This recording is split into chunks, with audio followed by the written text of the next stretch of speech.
Hey now everyone, Matt Haywood here from Star Wars Time, or the Star Wars Time show, however you want to say it. We don't care, we love you because you're a Star Wars fan, and hopefully you're watching this and getting some insights into it. So what do we want to talk about today?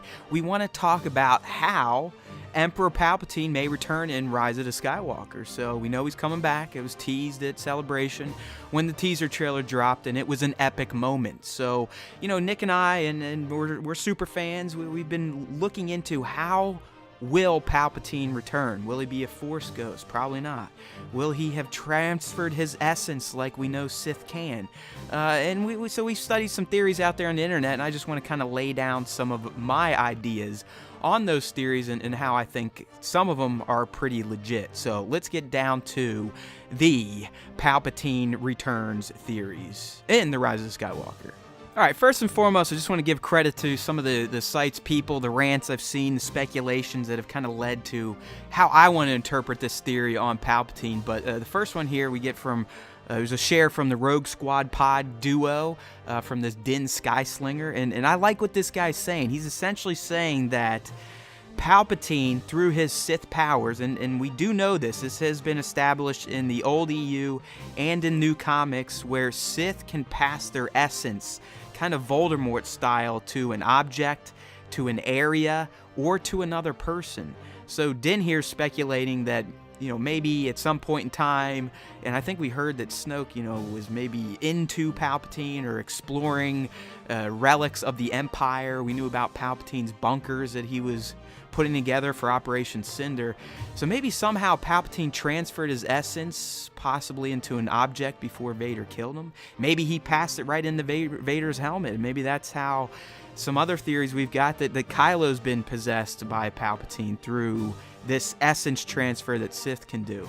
So like I said, I'm digging what Din is saying here. Essentially, Snoke was possessed by Palpatine.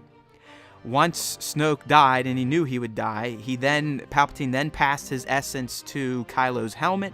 In Episode 9, when Kylo repairs the helmet and dons it again, he will become possessed by Palpatine himself and be taken on a joint mission, you know, kind of how Sith are, I'll help you, help yourself type of deal, that's going to motivate Kylo to potentially do something catastrophic, and that's why the good guys are going to be trying to stop him, and ultimately I think Rey will, and then redeem him either through death or bring him back to the light. So that's Din's take, and I'm with this one. This is kind of what I'm thinking with.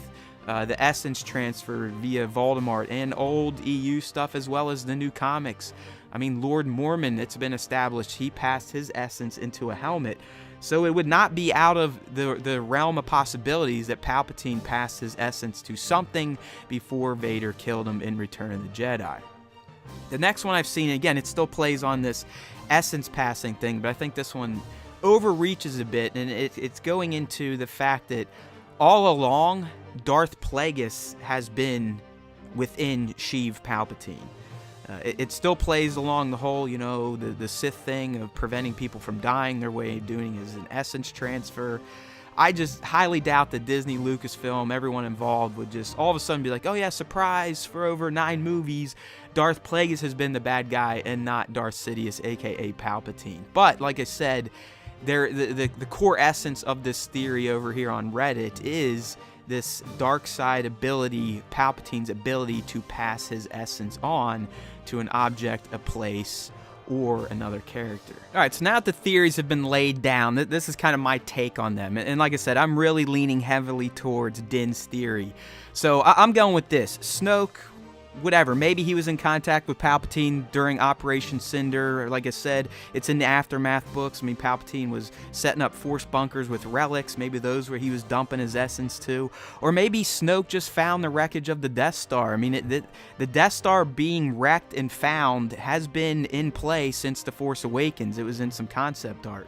So let's just pretend maybe Snoke finds the wreckage, either being contacted by Palpatine or not, drawn to it because he himself was a dark side user. And that's where Palpatine infects him or passes his essence into Snoke. You know, maybe Palpatine passes essence to the entire Death Star, to his throne room. Who knows? So anyway, Snoke gets possessed by Palpatine. he starts to carry on his legacy. He starts infecting the next Skywalker generation. That's how he was so adept at getting into Ben Solo's mind and poisoning him to become Kylo. That's why the First Order is so very imperialistic looking and acting. And then he planned to die, yes, so I'm going with that too. Palpatine via Snoke wanted to in turn get himself, his essence, into a Skywalker body via Kylo through his helmet. Maybe that's why Kylo looks so cracked out in the episode 9 shots we've seen of him. Who knows? He could be possessed. But I do like the idea that maybe Kylo is being worked on by Palpatine in a mysterious way, and that's why Kylo is so driven towards the dark side and refutes his light. But I like that. I like that, you know, essentially Palpatine can't be a Force ghost. That's been established. Sith can't be ghosts. So the essence transfer, I do believe, is the way it goes down. So I'm going transfer to an object, to Snoke, back to an object, to Kylo, and then that's going to be the driving force for Episode 9. For Kylo's mission, being controlled by Palpatine, and also Rey and the good guys to stop him and ultimately redeem him. So stick that in your pipe and smoke it, Star Wars fans. That's my hot take on these theories going around with how Palpatine will be able to return in Star Wars Episode 9, The Rise of Skywalker. Hopefully you enjoyed it.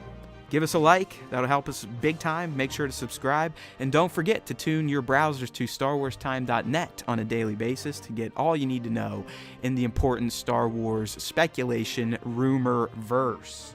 Thanks for watching. Matt Haywood here, signing off for the Star Wars Time show, because there's always time for Star Wars time, right? May the Force be with you, always.